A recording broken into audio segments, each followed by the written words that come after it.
सभी को मेरा प्यार भरा नमस्कार। मैं प्रशांत सोलंकी स्वागत करता हूं आप सबका। आज की इस वीडियो में हम लोग भाई डिटेल में समझेंगे, एकदम डिटेल में, कि एसएससी सीपीओ के मेडिकल में क्या क्या होता है, कौन से चीज़ें हैं जो चेक की जाती हैं आपकी। हर एक चीज़ को डिटेल में जानेंगे। सबसे पहले भाई सभी लोग वीडियो को लाइक कर देंगे और हर जगह शेयर करेंगे। अगर चैनल को अब तक सब्सक्राइब नहीं करा है तो चैनल को सब्सक्राइब ज़रूर कर लेंगे। सीपीओ के अभी 2023 का एग्जाम हुआ था, उसका मेंस का रिजल्ट आया, उसके बाद में मेडिकल का एग्जाम आपका होना है। तो वो मेडिकल एग्जाम में क्या क्या चीज़ आपको ध्यान रखनी है उसके लिए भी बेनिफिशियल है। बाकी जिन लोगों को अगले साल या कभी आगे एग्जाम देना है सीपीओ का, उन लोगों के लिए भी वीडियो बेनिफिशियल है। बस थोड़ा सा बैकग्राउंड आपको बता देता हूँ कि सीपीओ का जो एग्जाम होता है, सेंट्रल पुलिस ऑर्गेनाइजेशन जिसको हम बोलते हैं, ये एसएससी के द्वारा कंडक्ट कराया जाता है। इस एग्जाम में पहले प्रीलिम्स होता है, उसके बाद में आपका फिजिकल होता है जहाँ पे आपको रनिंग करनी होती है 1600 मीटर, उसके अलावा 100 मीटर का स्प्रिंट मारना होता है, उसके बाद में लॉन्ग जंप, हाई जंप और जो गोला फेंकना होता है वो, ये सारी चीज़ें होती हैं। जब आपका फिजिकल क्लियर हो जाता है उसके बाद में आपका मेंस का एग्ज़ाम होता है, जो कि 200 नंबर का इंग्लिश का एग्ज़ाम होता है।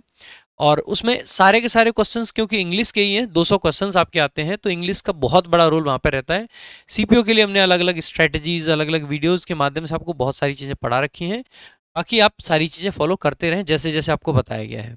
उसके अलावा उसके बाद में जब मेंस का रिजल्ट आ जाता है तो प्री के और मेंस के दोनों के मार्क्स मिला के आपको जो सीपीओ का मेरिट होता है वो लगाया जाता है, कट ऑफ लगने के बाद में आपके मेडिकल स्टार्ट होते हैं। ध्यान दीजिएगा, सीपीओ का जो मेडिकल होता है वो किसी प्राइवेट हॉस्पिटल में या गवर्नमेंट हॉस्पिटल में नहीं होता है। वो आपके होते हैं कंपोजिट हॉस्पिटल होते हैं कुछ, जैसे ये जो पैरामिलिट्रीज आपकी होती हैं, आईटीबीपी हो गया, इसके अलावा आपका बीएसएफ हो गया, इन सब में जो इनके सेंटर के अंदर जो मेडिकल हो, जो हॉस्पिटल होते हैं उनके कंपोजिट हॉस्पिटल, वहाँ पे कराया जाता है। और जो डॉक्टर्स होते हैं वो भी पैरामिलिट्री से ही बिलोंग कर रहे होते हैं, तो थोड़ा सा स्ट्रिक्ट पैरामीटर्स वहाँ पे रहते हैं। बेशक इसमें दिल्ली पुलिस से सारी चीज़ें हैं, लेकिन उसके बाद भी जैसे दिल्ली पुलिस कांस्टेबल का मेडिकल थोड़ा सा लीनियंट होता है, कम होती हैं चीज़ें वहाँ पे, लेकिन इसका स्ट्रिक्ट मेडिकल होता है। लेकिन फिर भी मैं आपको एक बात कहूँगा कि थोड़ा सा चिल रह के मेडिकल में हमेशा जाना चाहिए। क्या क्या चीज़ें चेक होती हैं मैं पहले ही आपको बता देता हूँ, और कहाँ कहाँ आपको दिक्कत हो सकती है वो बता देता हूँ। एक बार मैं सारे बता देता हूँ कि कौन सी बेसिक चीज़ें हैं, फिर इनके बारे में डिटेल में बात करेंगे। आई टेस्ट हो गया, LASIK surgery, colour blindness check करते हैं, उसके अलावा ईएनटी टेस्ट करते हैं, यानी कि आपके ईयर वगैरह, नोज वगैरह, थ्रोट वगैरह। टीथ एंड माउथ हो जाता है, यानी कि दांत वगैरह देखेंगे। ब्लड और यूरिन टेस्ट आपके होते हुए इनके सैंपल देने पड़ते हैं। उसके अलावा बीपी और हार्ट बीट देखते हैं, फ्लैट फुट देखते हैं, नॉक नी देखते हैं, वेरिकोज वेन्स को देखा जाता है, हैंड का मूवमेंट चेक करवाते हैं सही मूव कर रहे हैं कि नहीं। एक्सरे होता है चेस्ट का, आपका कफ वगैरह तो नहीं जमा हुआ है, उस सारी चीज़ों के लिए। हाइड्रोसिल और पाइल्स का भी टेस्ट होता है। इसके अलावा फिजिकल बॉडी चेकअप भी होता है आपका, कि पूरी बॉडी में कोई पार्ट कटा हुआ तो नहीं है, कोई उंगली तो कम नहीं है, कोई ऐसी चीज़ तो नहीं है, ठीक है। और इन सब का एक फाइनल आपको रिजल्ट दे दिया जाता है। सामान्यतः 1 से 2 दिन में आपका ये मेडिकल क्लियर हो जाता है, जनरली एक में कई बार 2 दिन भी लग जाते हैं। इसके बाद में जिन बच्चों को थोड़ा सा दिक्कत रहती है, किसी पॉइंट बना दिए जाते हैं, पहली बार में सीधे रिजेक्शंस नहीं होते हैं, रीमेडिकल का आपको ऑप्शन होता है, जिसको RME बोला जाता है, रीमेडिकल एग्जामिनेशन। जो पहला आपका मेडिकल होता है उसको DME यानी कि डिटेल्ड मेडिकल एग्जामिनेशन बोला जाता है। ध्यान देने वाली बात यह है कि रीमेडिकल में सिर्फ उसी पॉइंट को चेक किया जाएगा जिस पॉइंट पे रीमेडिकल मिला है। मान लीजिए किसी बच्चे के आई में जो आई टेस्ट है वहाँ पे आपकी विजन जो है पूरा नहीं है, 6/12 है, तो सिर्फ आई टेस्ट होगा रीमेडिकल में। ऐसा नहीं कि सारा मेडिकल दोबारा होता हो, ठीक है, क्योंकि डिटेल में एक बार होता है, उसके बाद में जिस पॉइंट पे मेडिकल का आपका पॉइंट बना है सिर्फ उसी पे होगा। अब बात करेंगे डिटेल में। भाई ध्यान दीजिएगा, आई टेस्ट आपका बहुत बड़ा टेस्ट है, यहाँ पे बहुत वैल्यू रखता है, और ये आपको 6/6 चाहिए, बोथ आईज। कई जगह नोटिफिकेशन वगैरह में आपको दिखेगा 6/9 चल जाएगी, लेफ्ट आईज वगैरह कई जगह पे दिखेगा, बट ऑन ग्राउंड बात यह है, मैं खुद सेलेक्टेड हूँ दिल्ली पुलिस में, और मैंने खुद का मेरा मेडिकल भी हुआ था। और इंटरेस्टिंग बात यह है कि जो पहला मेडिकल होता है उसमें मेरा भी आई का पॉइंट बनाया था उन्होंने, हालांकि वो एक मिस्टेक से बना था, रीमेडिकल मेरा एकदम क्लियर हो गया था। तो एक तो यहाँ से ये चीज़ सीखने को मिलेगी कि अगर पहली बार में कोई पॉइंट बन जाए तो उसके लिए घबराना नहीं है, रीमेडिकल में क्लियर हो सकता है आराम से। आई टेस्ट आपको 6/6 मांगते हैं, वो दोनों आंखों को वैसे, ठीक है, 6/6 आपका विजन चाहिए। इसमें लगभग क्या करते हैं वो लोग कि लगभग जो एक बोर्ड सा होता है, उसको लगभग 20 फीट की दूरी पे वो रखते हैं और 20 फीट की दूरी से वो लगभग आपसे पढ़वाते हैं। ठीक है, एक एक चीज़ को आपको पढ़ना होता है, उस पर क्या लिखा हुआ है, कैसे कैसे है वो। पहले मोटे मोटे लेटर्स होते हैं, नीचे छोटे आते होते हैं, छोटे आते रहते हैं। ठीक है, तो वो छोटे होते जाते हैं, लास्ट वाली लाइन उस हिसाब से डिसाइड हो रही होती है उसमें। ठीक है, इसके अलावा आपकी लेसिक सर्जरी का जब हम पहली बार मेडिकल होता है, वहाँ पे कोई मशीनें नहीं होती हैं, तो लेसिक सर्जरी वहाँ पे पता नहीं चल पाती है। अगर आप वैसे लेसिक अलाउड नहीं है, लेकिन जो इनिशियल मेडिकल होता है डीएमई जिसे बोलते हैं, तो वहाँ पे पता नहीं चल पाता है, क्योंकि वहाँ पे कोई मशीन से चेक नहीं होता है। वहाँ पे जो आई चेक आपकी होती है वो इसी तरीके से, आई का जो पूरा चेकअप है एक बार बता देता हूँ कैसे कराते हैं। रूम के अंदर वो लगी होगी सीट, रूम के बाहर आपको खड़ा कर देंगे प्रॉपर दूरी पे, वहाँ से पहले कहेंगे इस आँख को बंद करें, या तो आप खुद बंद, आपसे खुद बंद करने के लिए कह देते हैं, या फिर कई बार ज़्यादातर जो होता है वहाँ पे एक पर्सन खड़ा होता है, वो बहुत हल्के हाथ से ऐसे बंद कर लेता है आपकी आँख को। ठीक है, आपको इस आँख से पढ़वाएंगे, इस आँख से जब आप पूरा पढ़ चुके हो फिर आपको एक आँख, इस आँख से पढ़वाएंगे। इसमें कई बार क्या हो जाता है, जैसे मेरे साथ हुआ है, जैसे अब ये आँख बंद करी तो ये खोलने में ना, जैसे खोली तो कई बार कुछ लोगों के साथ ऐसा होता है कि कुछ अटका रह गया या धुंधला सा हल्का सा दिखा, ज़्यादा देर आँख को बंद रखो तो एकदम से धुंधला सा दिखता है ना, सेम मेरे साथ हुआ, तो उसने पॉइंट लिख दिया, बट ठीक है वो बाद में मेरा क्लियर भी हुआ सारी चीज़ें। ठीक है, तो इस तरीके से दोनों आंखों का टेस्ट होगा। उसके बाद अंदर लेके जाएंगे, जब अंदर आप जाओगे तो वहाँ पे कलर ब्लाइंडनेस टेस्ट होता है। कलर ब्लाइंडनेस की एक पूरी नोटबुक उनके पास होती है, वो अलग अलग पेजेस को अलग अलग पढ़वाते हैं। जो लोग एकदम फ्लुएंटली पढ़ रहे होते हैं उनको बहुत थोड़ा सा पढ़वाएंगे, पूरा जरूरी नहीं पढ़वाएं। फ्लुएंटली जो पढ़ रहे होते हैं उनको बता देते हैं, मतलब पढ़ना क्या उसमें वो ऐसे लाइन कर रहे होते हैं, ये कलर कौन सा है, ऐसे कलर कौन सा है, इस तरीके से। तो जो जल्दी जल्दी आंसर देते जाते हैं उनका वो समझ जाते हैं ठीक है। जो लोग थोड़ा अटकते हैं उनको ज़्यादा वो चीज़ें पढ़वाते हैं, वो श्योर होना चाहते हैं कि है कलर ब्लाइंडनेस इसको या नहीं है।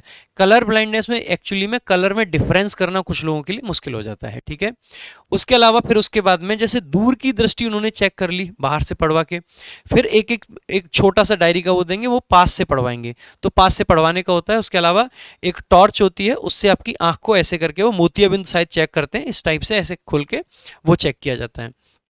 आई टेस्ट हो जाता है। उसके बाद में आपकी लेसिक सर्जरी का कोई मैं बता ही चुका हूँ, कुछ नहीं होता है। कलर ब्लाइंडनेस में बता चुका हूँ। उसके बाद में उसी टॉर्च से आपके कान चेक किए जाते हैं प्रॉपर ढंग से। ईएनटी जिसको बोल देते हैं, आपकी नोज चेक की जाती है। नोज में एक हड्डी होती है, ठीक है, इसके लिए भी बड़ा पॉइंट बना देते हैं कई बार, तो इसके लिए भी ऐसा कुछ नहीं है, ये बाद में क्लियर भी हो जाते हैं पॉइंट। तो नोज में जनरली उसी हड्डी को देखते हैं। उसके अलावा और कोई पॉइंट नहीं है। कान आप चाहें तो मेडिकल से पहले साफ करवा के जा सकते हैं, किसी भी जगह पे आप चले जाओ ईएनटी क्लिनिक पे, अपने कान एक बार साफ करा लो, आपका कोई दिक्कत नहीं है। नहीं भी कराओगे तो कोई दिक्कत नहीं है, बस डॉक्टर एक बार ऐसे कहेगा है कान वान तो साफ करा लिया कर कभी कभार, ठीक है। उसके अलावा टीथ एंड माउथ, दांतों का जो सिस्टम है, दांतों के कुछ पॉइंट्स बना रखे होते हैं, टोटल 22 पॉइंट्स होते हैं इफ आई रिमेंबर करेक्टली, ठीक है। सो ये कुछ पॉइंट्स होते हैं, इसमें शायद 14 पॉइंट पर आसानी से पास कर देते हैं, और इसमें बहुत रेयर है कि किसी को बाहर करें दांत के केस में, बहुत मतलब रेयरेस्ट ऑफ द रेयर है ये, ठीक है। उसके अलावा माउथ में भी जनरल चेकअप होगा, ऐसे गले को खुलवा के देखेंगे, टॉर्च से सारी चीज़ें चेक करेंगे और कुछ नहीं। अगर हद से ज़्यादा गुटखा ना खाते होगे आप तो आपका ये पॉइंट नहीं बनेगा। उसके अलावा ब्लड और यूरिन टेस्ट के लिए सैंपलिंग के लिए भेज देते हैं, बस से हमें भेजा था दूसरी जगह पे, वहाँ पे हम सैंपल दे के आए थे। यूरिन का एक सैंपल होता है, वो शुरुआत में ही ले लेते हैं सैंपल, तो एक वो इतनी बड़ी डब्बी देंगे, टॉयलेट भेजेंगे कि जाओ अपना यूरिन ले आओ, ठीक है, और ब्लड का वो सैंपल ले लेते हैं। उसके अलावा बीपी और हार्ट बीट, ये दो ऐसे पॉइंट हैं जिनमें अक्सर करके लोगों को कोई दिक्कत भी नहीं है तो भी बन जाते हैं।